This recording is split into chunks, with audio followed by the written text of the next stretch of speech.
श्री भगवान बोले, मैंने इस अविनाशी योग को सूर्य से कहा था।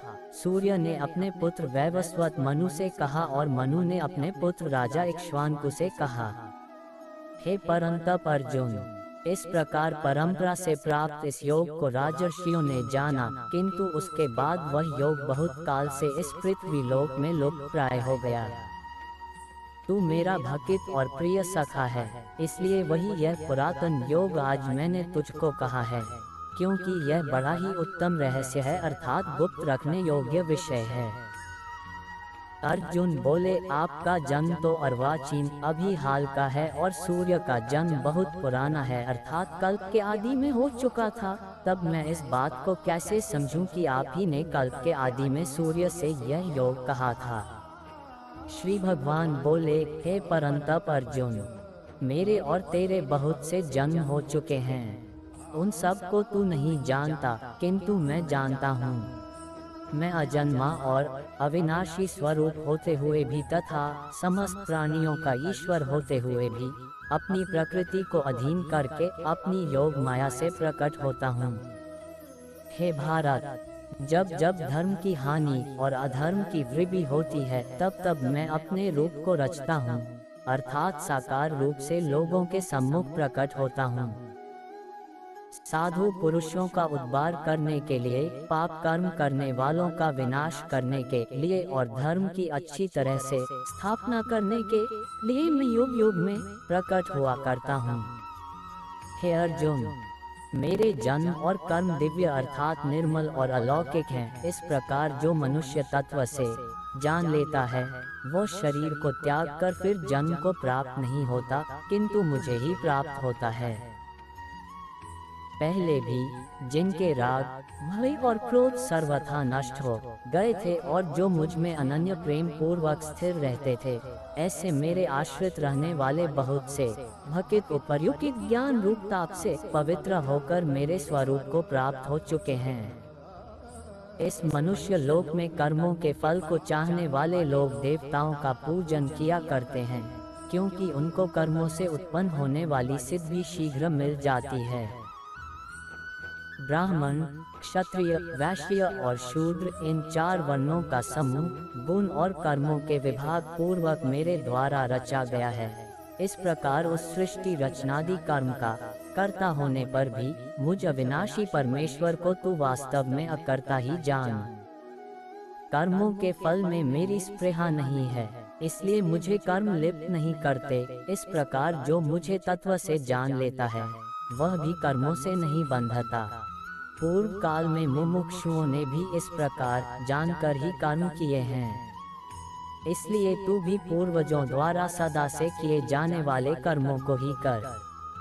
कर्म क्या है और अकर्म क्या है, इस प्रकार इसका निर्णय करने में बुद्धिमान पुरुष भी मोहित हो जाते हैं। इसलिए वह कर्म तत्व मैं तुझे भली भांति समझा कर कहूँगा, जिसे जानकर तू अशुभ से अर्थात कर्म बंधन से मुक्त हो जाएगा। कर्म का स्वरूप भी जानना चाहिए और अकर्म का स्वरूप भी जानना चाहिए तथा विकर्म का स्वरूप भी जानना चाहिए, क्योंकि कर्म की गति गहन है। जो मनुष्य कर्म में अकर्म देखता है और जो अकर्म में कर्म देखता है, वह मनुष्यों में बुद्धिमान है और वह योगी समस्त कर्मों को करने वाला है। जिसके संपूर्ण शास्त्र सम्मत कर्म बिना कामना और संकल्प के होते हैं, तथा जिसके समस्त कर्म ज्ञान रूप अग्नि के द्वारा भस्म हो गए हैं, उस महापुरुष को ज्ञानी जन भी पंडित कहते हैं।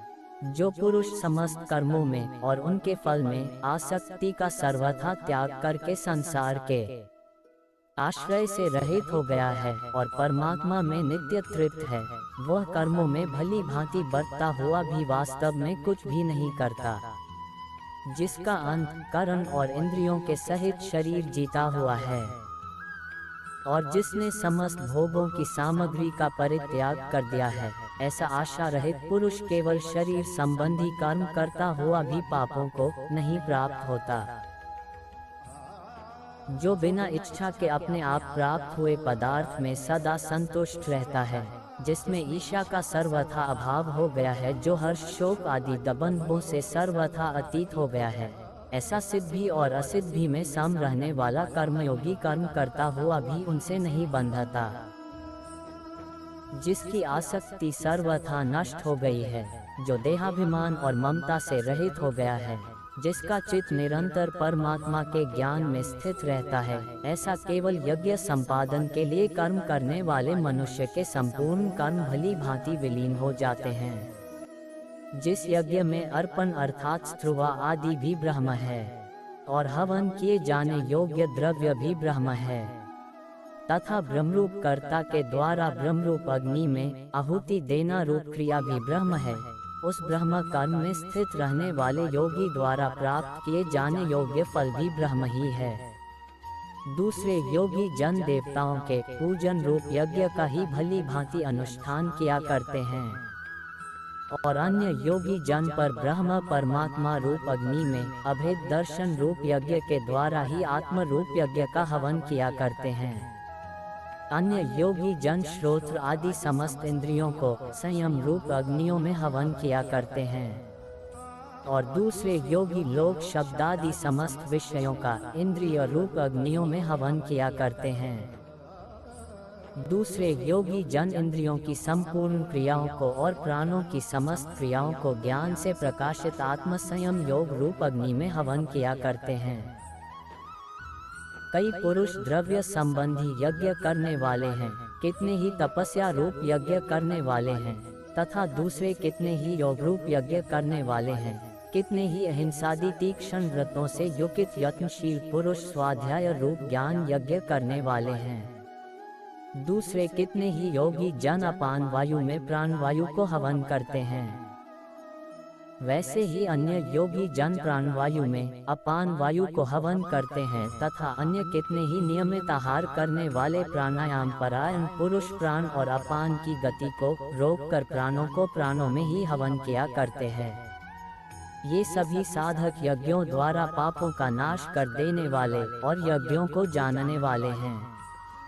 हे कुरुश्रेष्ठ अर्जुन, यज्ञ से बचे हुए अमृत का अनुभव करने वाले योगी जन सनातन परब्रह्म परमात्मा को प्राप्त होते हैं और यज्ञ न करने वाले पुरुष के लिए तो यह मनुष्य लोक भी सुखदायक नहीं है, फिर परलोक कैसे सुखदायक हो सकता है।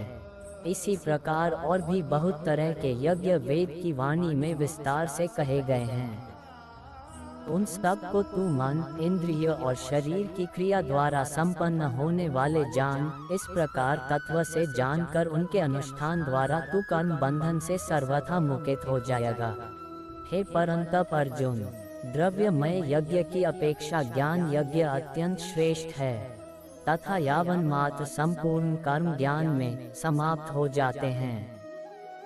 उस ज्ञान को तू तत्वदर्शी ज्ञानियों के पास जाकर समझ, उनको भली भांति दंडवत प्रणाम करने से, उनकी सेवा करने से और कपट छोड़कर सरलता पूर्वक प्रश्न करने से वे परमात्मा तत्व को भली भांति जानने वाले ज्ञानी महात्मा तुझे उस तत्व ज्ञान का उपदेश करेंगे, जिसको जानकर फिर तू इस प्रकार मोह को नहीं प्राप्त होगा। तथा हे अर्जुन, जिस ज्ञान के द्वारा तू संपूर्ण भूतों को शेष भाव से पहले अपने में और पीछे मुझ सच्चिदानंदघन परमात्मा में देखेगा, यदि तू अन्य सब पापियों से भी अधिक पाप करने वाला है तो भी तू ज्ञान रूप नौक द्वारा संदेह संपूर्ण पाप समुद्र से भली भांति तर जाएगा। क्योंकि हे अर्जुन, जैसे प्रज्वलित अग्नि ईंधनों को भस्म में कर देता है, वैसे ही ज्ञान रूप अग्नि संपूर्ण कर्मों को भस्म में कर देता है। इस संसार में ज्ञान के समान पवित्र करने वाला संदेह कुछ भी नहीं है। उस ज्ञान को कितने ही काल से कर्मयोग के द्वारा शुभांत करण हुआ मनुष्य अपने आप ही आत्मा में पा लेता है। जितेंद्रिय साधन परायण और श्रद्धावान मनुष्य ज्ञान को प्राप्त होता है तथा ज्ञान को प्राप्त होकर वह बिना विलंब के तत्काल ही भगवत प्राप्ति रूप परम शांति को प्राप्त हो जाता है। विवेकहीन और श्रद्धारहित संशय युक्त मनुष्य परमार्थ से अवश्य भ्रष्ट हो जाता है। ऐसे संशय युक्त मनुष्य के लिए न यह लोक है, न परलोक है और न सुख ही है। हे धनंजय, जिसने कर्मयोगी की विधि से समस्त कर्मों को परमात्मा में अर्पण कर दिया है और जिसने विवेक द्वारा समस्त संशयों का नाश कर दिया है, ऐसे वश में किए हुए अंतःकरण वाले पुरुष को कर्म नहीं बांधते। इसलिए हे भरतवंशी अर्जुन, तू हृदय में स्थित इस अज्ञान जनित अपने संशय का विवेक ज्ञान रूप तलवार द्वारा छेदन करके समत्व रूप कर्मयोग में स्थित हो जा।